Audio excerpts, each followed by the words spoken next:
probably the most frequently visited site in Eretz Israel is the coastal Hamaravi.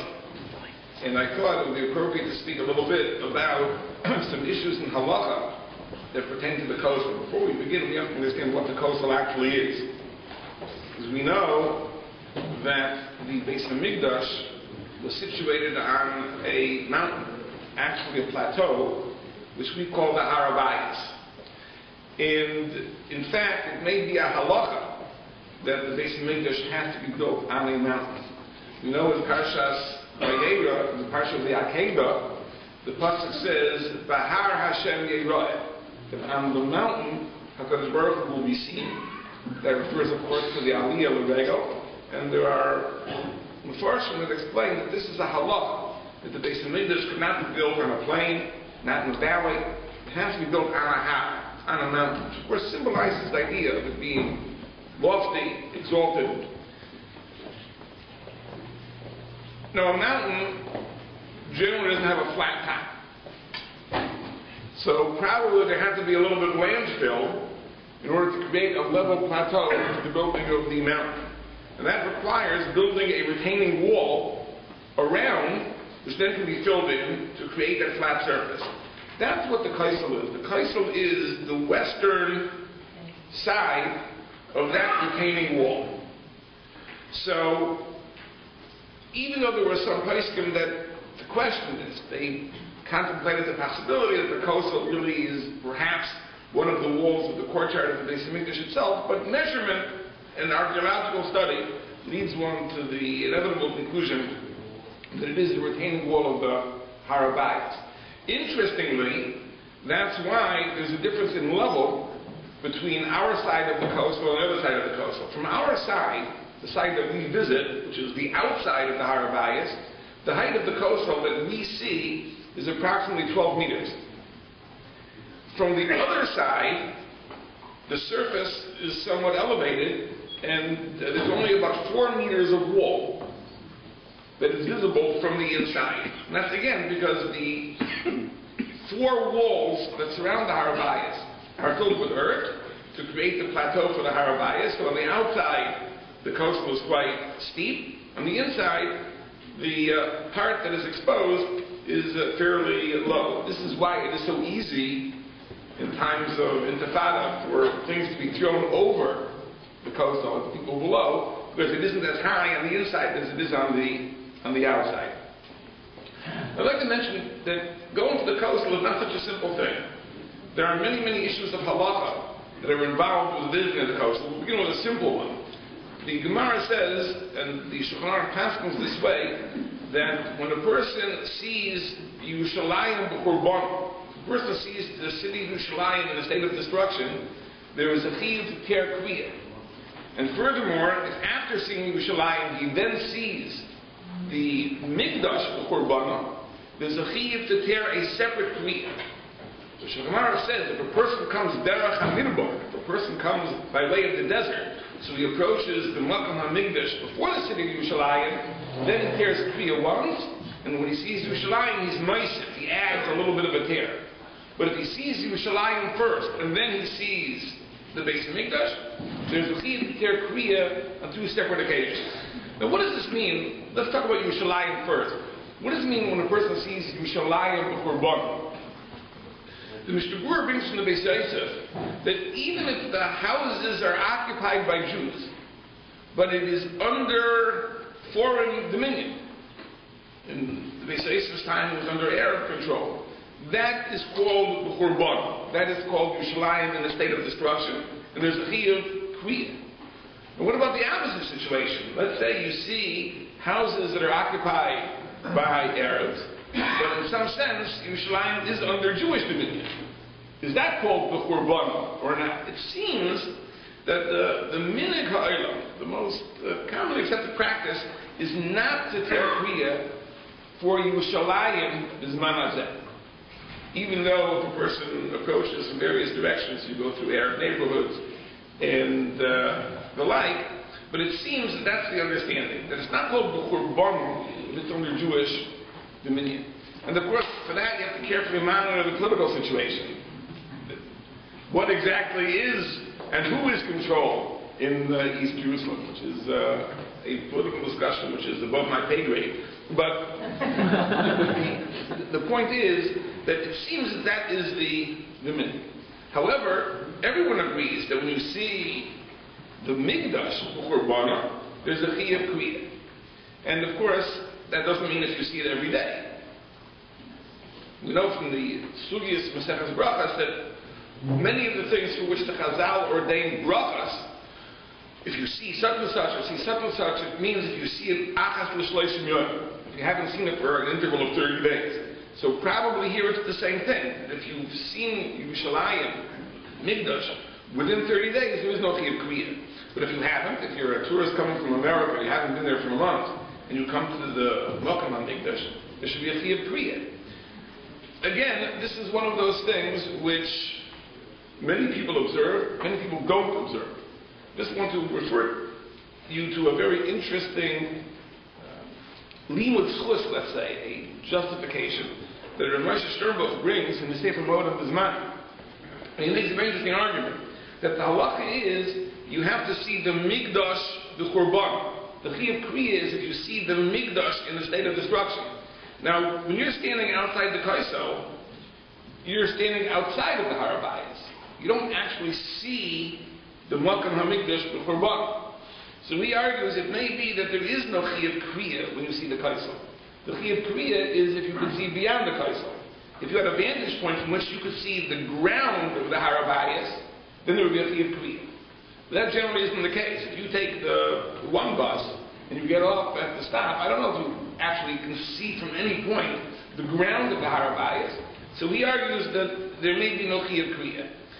That may be a justification, a rationalization, but he says to be malamed schus, but if you don't care Kriyah, this is perhaps what one could say. Now the more serious question, the most serious question, is the question of entering the Har HaBayis. Now this is not a question that pertains to the Kosel per se, it's beyond the Kosel, within the Kosel. And to understand this, we have to have a little bit of background, and it's very interesting how things work out, that really, these are inyanim that are going to be coming up over the next couple of weeks in Masechah Shavuos for those people learning Daf Yomi, the laws of Tumas Mikdash U'Kedoshim. Let's remember, in the Midbar, where the Jews were in the desert, so the camp was divided into 3 zones. Within the curtains of the Mishkan was called the Machane Shechina, the encampment of the Divine Presence. Around the Mishkan were encamped the Leviim, that was the Machane Leviim. Around that were encamped the good Jews, the members of the 12 Shvatim, and that's called the Machane Yisrael.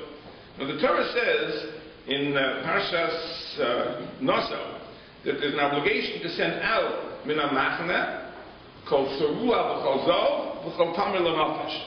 Any person who has saras, any person who is a zov, which is a type of tumah, which originates from the body, and any person who came in contact with the dead. And Chazal say that these 3 categories of tmeim have 3 different halachas. The Mitzorah, the person who has saras, is sent out of all 3 camps. Out of the Machane Shechina, out of the Machane Leviya, out of the Machane Yisrael. Because the Pasuk says, Bodog Deishe, V'chutz L'Machane Moshovo. That the Mitzorah is in isolation. The Zov is sent out of 2 Machanes. Out of the Machane Shechina and out of the Machane Leviya. It is allowed to be in the Machane Yisrael. The Tamid L'Nefesh, the person who came in contact with the dead, or likewise, a person who comes in contact with anything that is Metame and became Tamid thereby, that person is only sent out of the Machane Shechina. But he's allowed to be in the Machane Leviya. Now, how does this translate into the changed circumstances when Klal Yisrael came into Eretz Yisrael and built the Beis HaMikdash? So in Yerushalayim we also have 3 zones. Within the wall of Yerushalayim, the wall that surrounded the city of Yerushalayim, that is called the Machane Yisrael. So a Mitzorah, for example, cannot be within the wall, the area of Yerushalayim. The area within the wall of the Har HaBayis is called the Machane Leviya. So there, a Zov, and likewise any person who has a tumor which comes from the body, tumor hayotze migufo, such as a man who is a Balkari, a woman who is a Nida, also is not allowed to be on the Har HaBayis. Within the Harabayas, there was a walled area, which was the Azara, the courtyard of the Beis Hamikdash. Now, when we say the courtyard of the Beis Hamikdash, there were different courtyards of the Beis Hamikdash. The larger courtyard, which was called the Ezras Noshim, actually is part of the Harabayas. And when you go from the Ezras Noshim into what's called the Ezras Yisrael, you go through a very famous gate called the Shar Niknar. Of course, this isn't there nowadays. This is when the Beis Hamikdash stood. And beyond the Shar Niknar, this is already called the Machna Shechina. And that is the innermost area, and from that, anybody who was Tameh is sent out. So the rules that applied in the Midbar apply in the city of Yerushalayim as well. Now there's a distinction between the Machna Shechina and the other Machnas. When it comes to the Machna Shechina, if a person who is Tameh goes in, and again, from the Machna Shechina, every category of Adam Tameh is expelled. The halacha is if a person goes into the Machna Shechina, it is a chiyuv kares. So we're doing a very severe prohibition. Whereas when it comes to the other Machnas, for example, the Mitzayra, who sent out of the Machna Yisrael, or a Zav, who sent out of the Machna Leviyah, there is only a losas. It's a negative prohibition. There's a chiyuv malchus. There's no kares. Now, do these prohibitions apply to Zman Hazeh, now that the Beis Hamikdash has been destroyed? See, here we have a very famous machlokas in the Gemara, whether the sanctity of the Beis Hamikdash that was sanctified by those who built it, whether that is kitchel l'shaita, does it only sanctify the site for its time, below kitchel asud lavo, but not for eternity? Or do we say kitchel l'shaita v'kitchel asud lavo? It sanctifies the Makom HaMikdash for its time and for eternity. So this is a machlokas from the Gemara, in several places, in Tzvachim, the Gemara Megillah brings it, and the consequence which the Gemara discusses is, can a person bring korbanos b'zman hazeh on the site of the Beis Hamikdash? If you hold kitcha l'shaita below kitcha l'asad lavo, the sanctity is not eternal, then you cannot bring korbanos b'zman hazeh on the site of the Mikdash. If you hold kitcha l'asad lavo, the halacha is makriv and al pi shein bias. You can in theory bring korbanos b'zman hazeh on the site of the Beis Hamikdash. But there's another consequence. The other consequence is a person who goes into the Mikdash b'zman hazeh tameh. Is he chayav kares? If the kedusha is eternal, then it's an eternal prohibition. If the kedusha lapses, then a person who's tameh would be allowed to go into the Beis Hamikdash b'zman hazeh. So here we have a machlokas. The Rambam paskins that if a person goes into the Beis Hamikdash b'zman hazeh in a state of tumah, he is chayav kares. The Rambam states because of the principle of kitchel l'shaita v'kitchel asud lavo. The Ravid, and this is all in Parak Vav, Hilchos Beis HaBechira, the Ravid argues, and the Ravid says that if a person goes into the Beis Hamikdash b'zman hazeh, there is no chiyuv kares. And the question is how to understand the Ravid. There are some Achronim who understand that the Ravid argues on the Rambam fundamentally.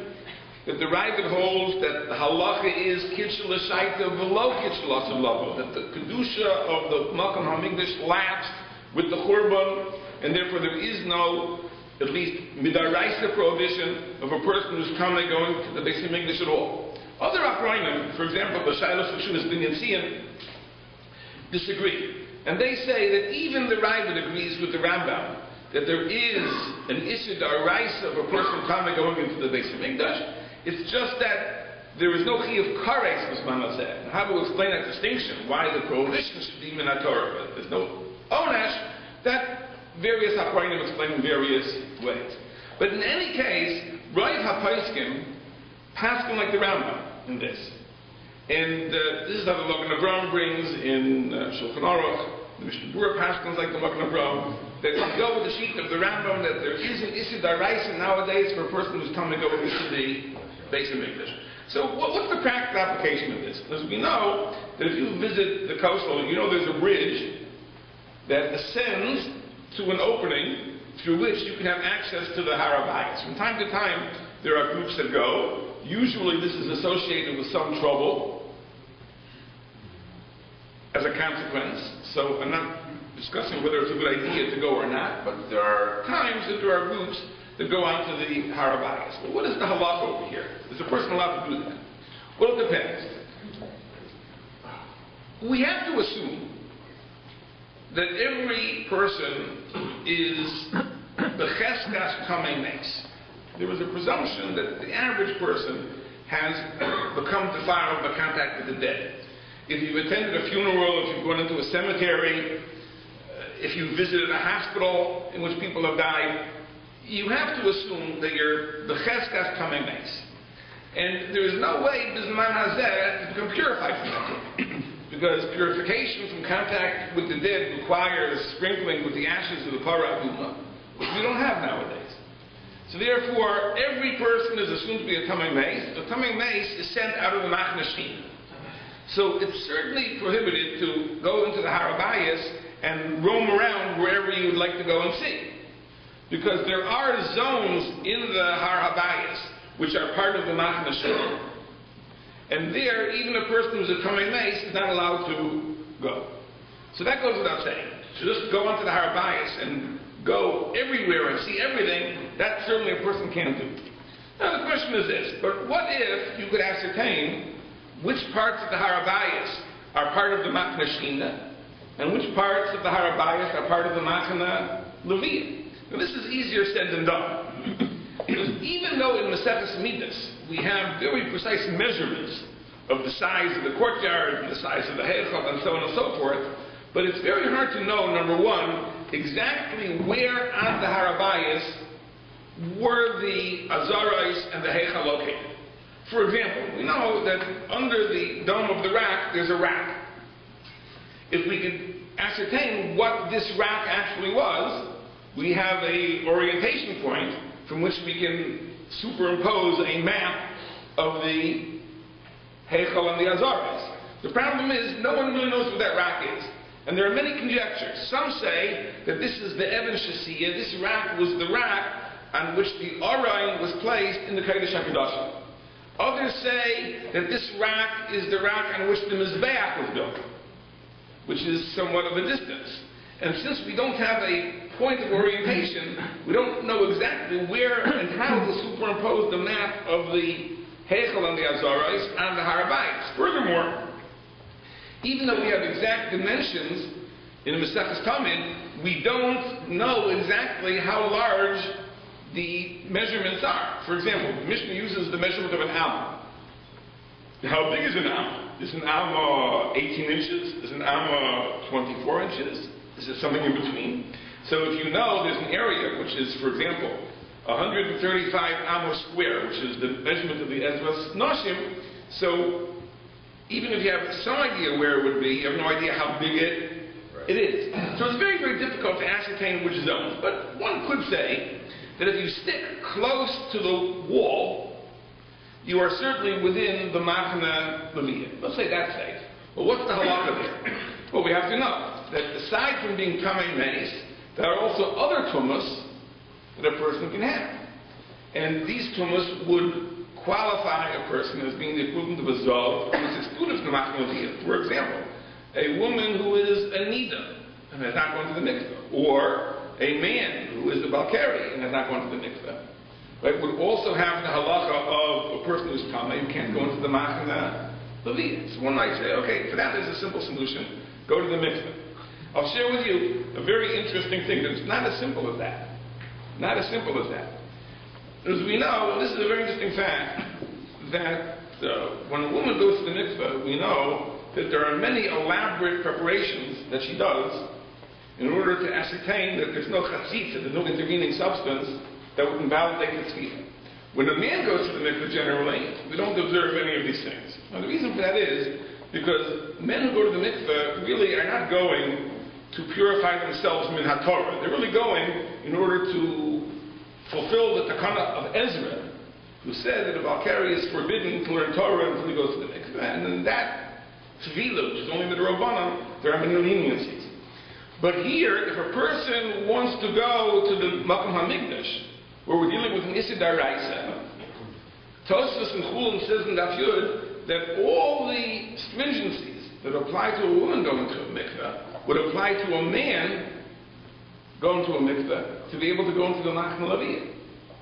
So we're talking about, we're not talking about just going to the mikveh and, in and out, 5 minutes. We're talking about preparations, elaborate preparations. We'd have to have a mikveh man there to supervise, to make sure that tefillah was done properly. It's not a very, very simple thing. I don't think that the infrastructure exists yet for that type of tefillah. But that would be an issue. Of course, there's another issue, which is a public policy issue, which is that even in theory, if a man could properly be table, and he would go onto the Harabayas, and he would limit himself to the areas which are clearly part of a Machna Levi and not part of a Machna Shina, is it a good idea? And perhaps the problem is, because once you break down that barrier, then it becomes free-for-all. So there'll be many people who will go on without going to the mikveh. And there'll be many people who will walk into the zones that are part of the Machna Shina, which are prohibited. And therefore, as a matter of public policy, many Gedolim rule. And this, again, became very, very relevant in 1967 after the old city was retaken. As a matter of public policy, people should not ascend to the Harabayas at all, even if, in theory, there could be a heter if a person went to the mikveh properly and stayed restricted to the zones that are clearly Machna Levi. And therefore, in 67, and these are reiterated from time to time, there are proclamations that the Yisrael signed that people should not go, but this is really the issue. In other words, in theory, in the most theoretical sense, there could be a way to go at least to some parts of the Harabayas, but again, as a matter of public policy, it probably isn't a good idea. Now, the real problem is that there's really another issue. That whether you realize it or not, many, many people are actually going into the Harabayas without realizing it. Anybody here ever put a kvittel in the kaisel? You know, this is the common practice. Like people write little notes and fold them up and put them in the cracks of the kaisel. And this is a way of sending an express message to the Ribono Shel Olam that hopefully he'll answer. And of course there are many stories about Kvittlach. And there are stories about people whose Kvittlach were read. You may remember when President Obama was visiting Israel, and I think it was after the election, or perhaps when he was a candidate, and he put in a kvittel that God should save him from pride. Of course, not every tefillah is answered, but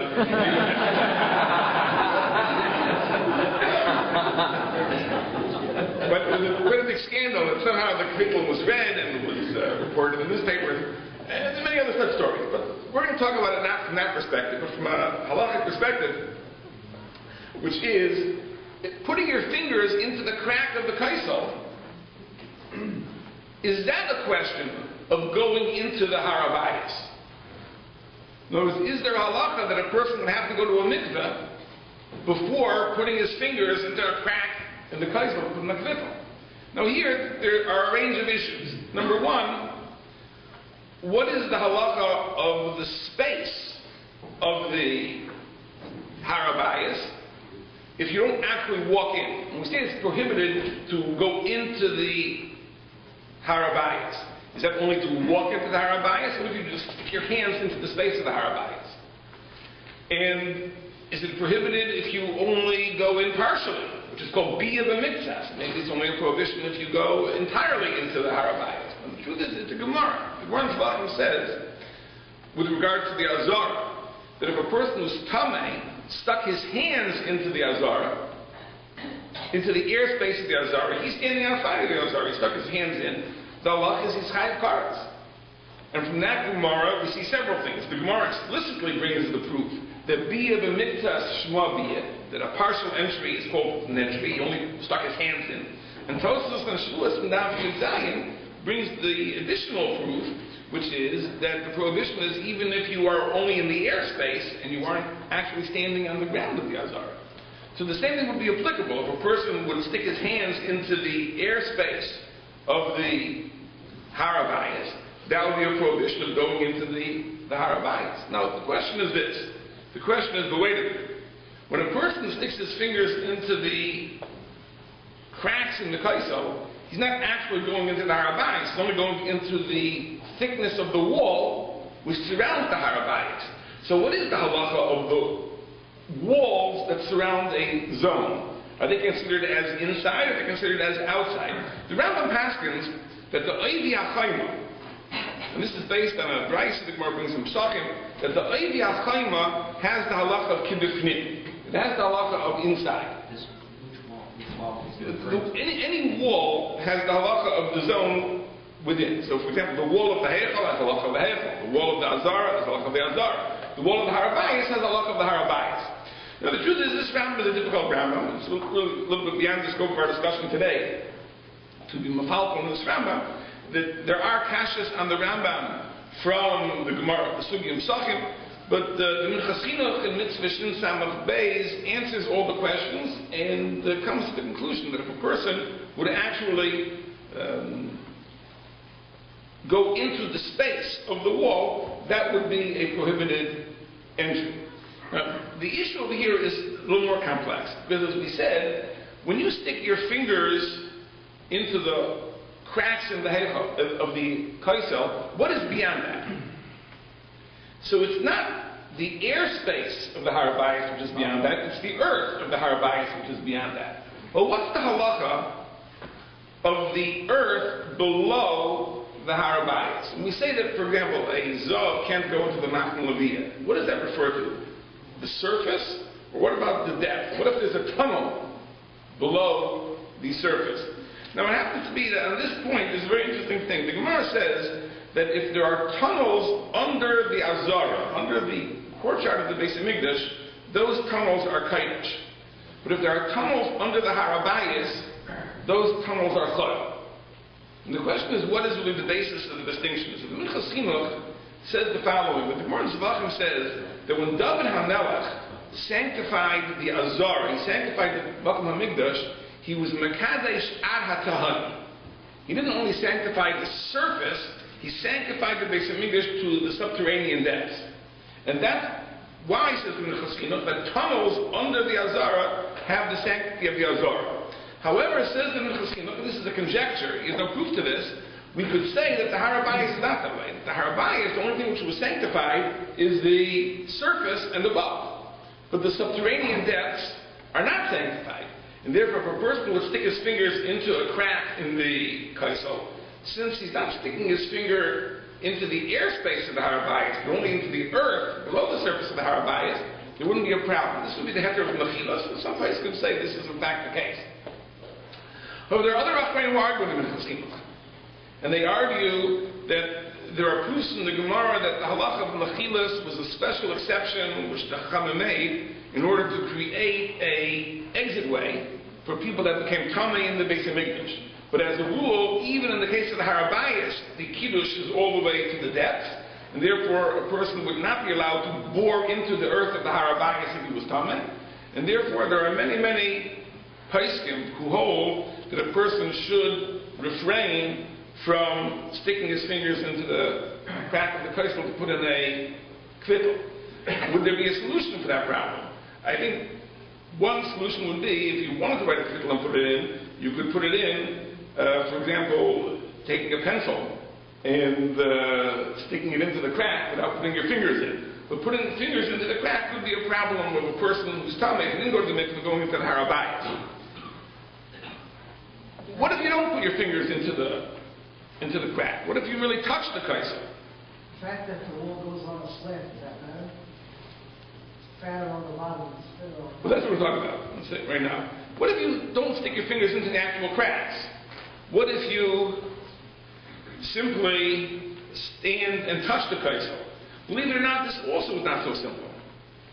There are Achronim who raise the possibility that the wall of the kaisel may have eroded.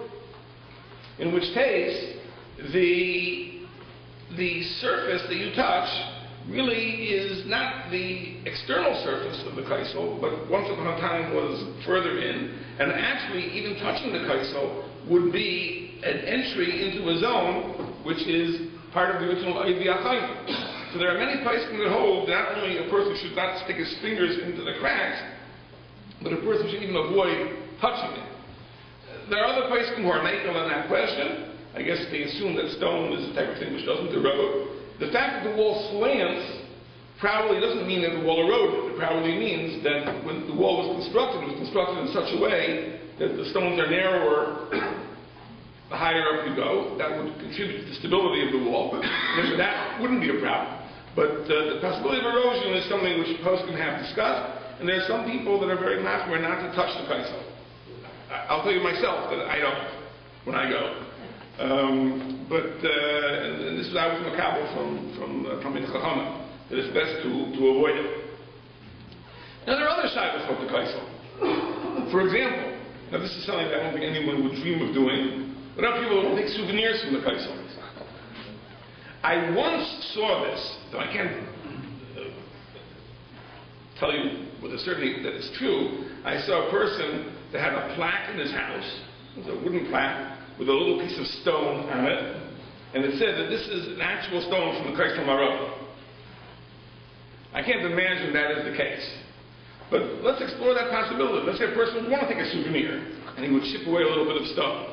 Now here there are several issues. Number one, that the kaisel, in as much as it is part of the Beis HaMikdash, is Hekdesh.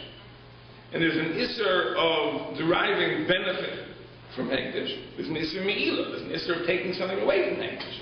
So if you take a stone from the Mikdash, bring it home with you, that in theory could be an isser me'ilah.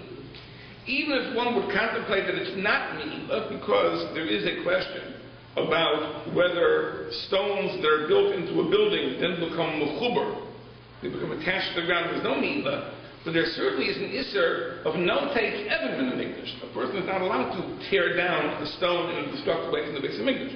It says in the pasuk that when it comes to the Avodah Zarah in Eretz Yisrael, dibartem eshmam l'makom hahu, you're mechuyev to obliterate the various forms of idolatry, but lo sasun kain l'Hashem l'Elokeichem, don't do the same to the Rebbeinu Shalom. This is a prohibition of no take even in the Mikdash. You can't tear a stone out of the Beis HaMikdash in a destructive way, or you can't be mochek as Hashem, you can't erase the name of Hashem.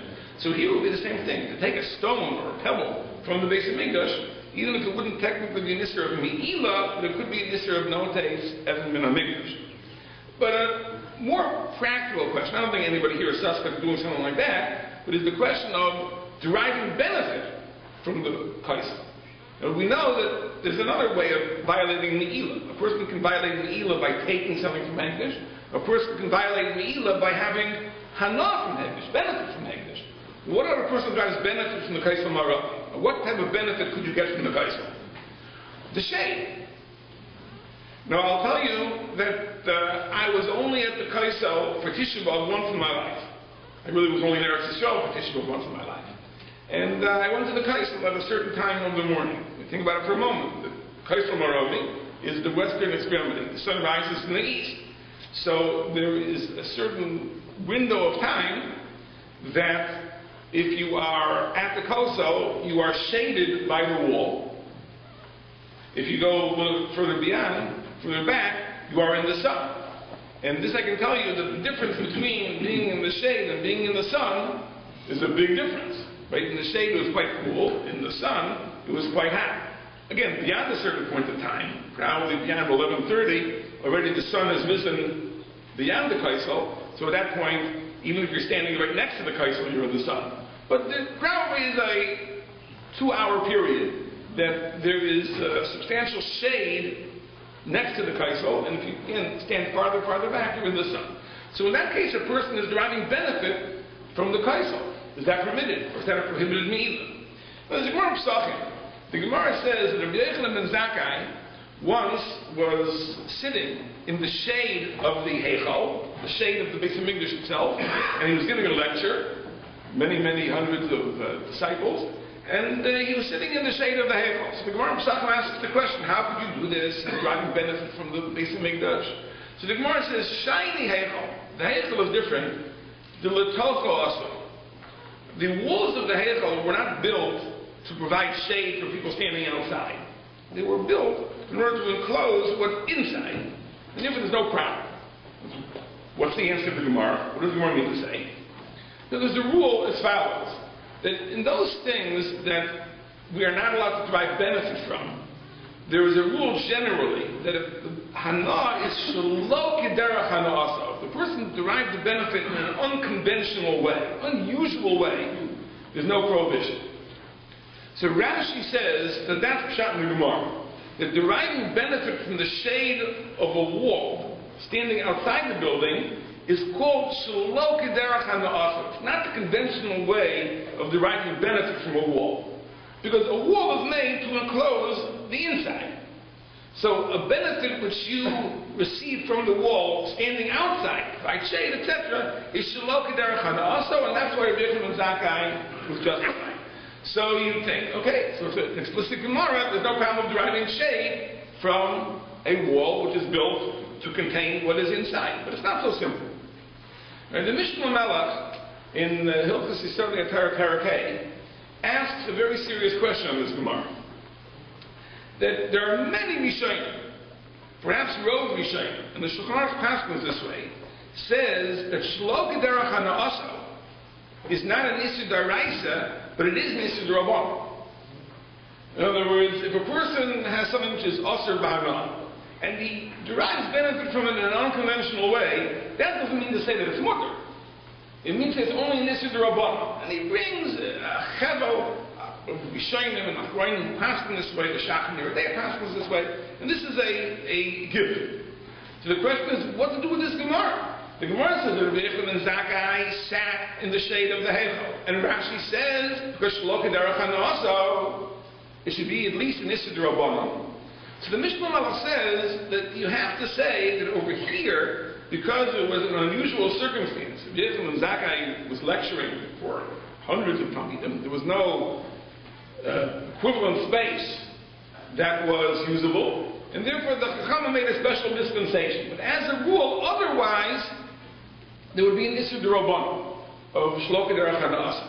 So the Achronim speak out that there should be a problem here with the nene from the shade of the Heichal. Even if we say it's shelo kederach hana'asa, it should at least be an Isur D'Rabbanan. Needless to say, the Poskim go through this issue and they discuss it at length, and they're matter. But it's not a simple question. Another question they talk about is what about leaning on the kaisel? Can a person lean on the kaisel? And again, leaning on the kaisel is also called a hana. Over here, I saw that in the very lovely Sefer Ira Kodesh VaHamikdash from Rabbi Chiel Michal Tukushinsky, who was the author of the Gesher HaChaim, he points out that leaning on the kaisel is a different problem. There's a halakha of Meira Mikdash. When a person is in the Makom HaMikdash, he has to treat the place with reverence. So how can a person lean on the kaisel? Forget the question of whether it's a prohibited benefit from the stones. It's certainly not a dignified way of acting in such a holy place, and therefore that's a practice that certainly should be avoided. Because a person should not lean on the kaisel when a person visits there. So these are some issues that apply to the kaisel. I'd like to share with you one thought about the kaisel, which is I think something we have to think about when we visit. And I've pointed this out in the past. In 1967, when the old city was taken, and the Kaisel, the old city, was retaken by the Israeli army, this was a time of tremendous celebration and joy. And finally, this site of the Beis HaMikdash, the remnants of the Beis HaMikdash, is in Jewish hands. For many years, from 1948 on, when the city of Yerushalayim fell to the Jordanians, Jews were not free to visit the Makom HaMikdash, the Kaisel Moravi, and finally its restoration, it's been given back in 1967, was a cause of tremendous joy. And the truth is, the Kaisel, even today, seems to be a site of celebration. If a person goes there Friday night, you see it's mamish, lively, singing and dancing and celebration. One of the more bizarre customs seems to be that among secular Jews, not among religious Jews, among secular Jews, when young men and women get married, they come to the Kaisel to take their wedding pictures. From time to time, if you spend a lot of time there, you'll see brides and grooms coming, photographers take their pictures with the Kaisel as a backdrop. It almost has acquired a sense of celebration. There are military ceremonies which take place there, and so on and so forth. The truth is, Chazal seem to have a different perspective. As we said, if you see the Makom HaMikdash What is the response? If you see the Migdash B'Kurban, the response is, there's a Chiyuv Kriya. This is a sign of mourning, a sign of Avelos. The truth is this. The truth is, as in so many other areas of Jewish life, we tend to be satisfied with half a loaf. We tend to be satisfied with half a loaf. Because we go to the Siyam Hashas in Madison Square Garden, and we see there are 20,000 people there, and we think, what a wonderful thing that 20,000 people have gathered for a Jewish event, for a Torah event. And the truth is that this should make us sad in a sense, because what don't we have? What did we once have? Once upon a time we had the Aliyah L'Regel, where all of Klal Yisrael would gather in Yerushalayim, in the Beis HaMikdash, to Yeirah Koskorach Es Pnei Hashem, to behold the Shekhinah. That's what we once had. And even Madison Square Garden is only a very, very, very, very pale imitation of such a glorious event as the Aliyah L'Regel. But in life we tend to be satisfied with half measures. So if we have the Siyam Hashas, that's a wonderful thing. Or if we have the Kaisel, it's a wonderful thing.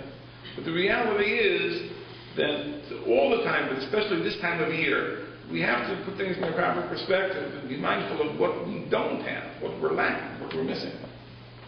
And when a person goes to the Kaisel, in a sense, of course, people are happy to be there. It's very thrilling to be in a place where to speak to Ribono Shel Olam is a local call, not a long-distance call. But on the other hand, we also have to be mindful of what's missing. The loss, the churban, the destruction. That we don't have what we should have and what we could have. And I think that's the perspective that the Chazal gave, and I think that especially this time of year, we're holding Bein HaMitzarim between Shavuos B'Tammuz and Tisha B'Av. This is the time where we have to be especially mindful of the loss. But there are many different observances that people have during this time of year, but I'll share with you a very interesting thing that Lubavitcher Rebbe Zichron Livracha instituted for his Hasidim. Other people follow the same thing. It would probably be a commendable practice, that during this time of year to learn those parts of Torah that relate to the Beis HaMikdash. So his takana for his Hasidim was that the Rambam, Hilchos Beis HaBechira, those chapters of the Rambam which deal with the Beis HaMikdash, should be learned during this time of year. That this time should not pass without giving thought on a daily basis to the Beis HaMikdash that we don't have. Now the truth is that for us it's a special nisayah, because for us this is summertime, when the living is easy. And we're on vacation, and we tend not to have serious thoughts. This is a time of year where we tend to push serious thoughts out of our head. And I think many of us are almost offended by the fact that the 3 weeks somehow invaded our summer vacation. It's like, couldn't we find some other time to take it 3 weeks? Have to just do it now, like we're on vacation in the summer? But that's the reality, and whether it could have been another time, I don't know. But the point is that these are the 3 weeks. This is the time that we have to give thought to the Beis HaMikdash, the thought to Yerushalayim, and the thought to being in Golos. The thought that things aren't as they should be. And perhaps the fact that Israel faces such challenges just now, perhaps this is a wake-up call to all of us to understand that things aren't as they should be. And if there's anything that we can do, at the very least, we can be Meisef, Tefillah, and prayer, and Schlias, to be able to bring about the end of the Golus. Now it's very interesting, the visioner, the holy visioner, Zechatzat Livracha, said like this. He said that Rav Pinchas Karatzer, who was an earlier Hasidic Rebbe, said that when Mashiach comes, the 3 weeks will be a Yom Tov. Shavuos B'Tammuz will be like the first day of Yom Tov, and Tisha B'Av will be like the last day of Yom Tov, and the 3 weeks in between, the 20 days in between, will be like Chol HaMoed. And the visioner said, and I say that when Mashiach comes, Tisha B'Av will be the first day of Yom Tov, Shavuos B'Tammuz will be the last day of Yom Tov, and everything in between will be the Chol HaMoed. And halavai that those days should come, that the Beis Hamikdash is restored, and all of Klal Yisrael is in Eretz Yisrael, and they're able to soak up the avir of Eretz Yisrael, the atmosphere of Eretz Yisrael, the kedusha of the Makom HaMikdash, and we should all be zeicha to behold that Gula Shleima from Herav Yemei.